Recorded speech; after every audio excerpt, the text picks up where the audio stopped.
One is secluding himself at a mountainside retreat with a tight circle of advisors, poring over briefing binders, honing attack lines, and bracing for personal smears.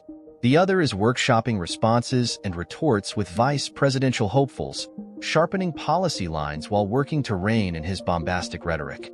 In some ways, aides to President Joe Biden and former President Donald Trump describe similar goals heading into next Thursday's presidential debate, painting their opponent as presiding over disorder and wholly unfit for office.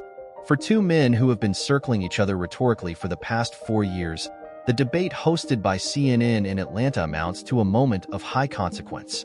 Both candidates are aware of the stakes, officials in both campaigns say, as they huddle with their teams to prepare attacks, form rebuttals, and frame the choice of November's election.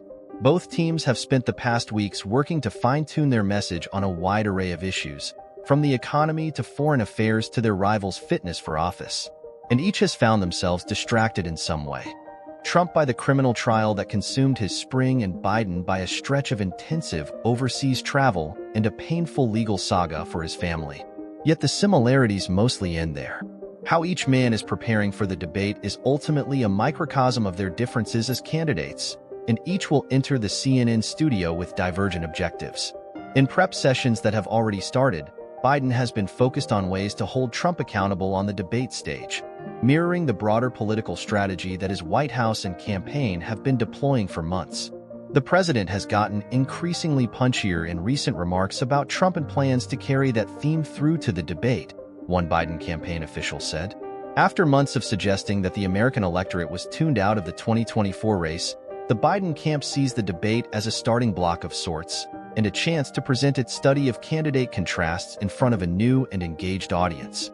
Trump, meanwhile, is aiming to assure voters he can be a steadier and more effective leader than his successor, despite the legal issues swirling around him and a deeply divisive approach to politics. Some of his debate prep has focused less on policy, but on rhetoric. Trump has previously struggled with policy debates, instead preferring to meander and generalize, especially without a teleprompter. He's also been quick to show aggression in past debates, including speaking over his opponents and attacking the moderators, moves that stuck with viewers in the months that followed. I'll probably be negotiating with 3 people, but that's okay. I've done that before, Trump told his supporters Tuesday at a rally in Racine, Wisconsin, referring to Biden and CNN's moderators. I'll be debating 3 people instead of one half of a person. Debate camp.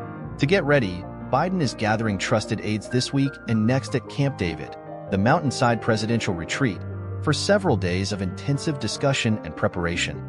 The secluded complex of rustic lodges in Maryland has, in the past, helped focus Biden and his team ahead of important moments such as State of the Union speeches. The preparations are expected to progress over a series of days, evolving from informal discussions about topics, questions, and potential responses, and culminating in more formal 90-minute mock debates. The president will likely be fueled by his favorite drink of orange Gatorade. CNN debate rules stipulate that each candidate will have a pen, writing pad, and a bottle of water at the podium. The White House is preserving the possibility that the president and his team could travel to Atlanta directly from Camp David, depending on how much practice remains. Aides have been compiling binders of questions, with possible answers to each of them, on a wide range of topics for the president to peruse. For years ago, Biden is said to have offered detailed feedback on every anticipated topic, sometimes rejecting certain suggestions altogether.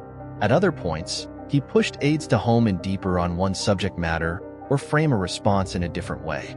Biden's former chief of staff, Ron Klain, is taking the lead to help the president get ready to debate Trump, a Biden campaign official told CNN.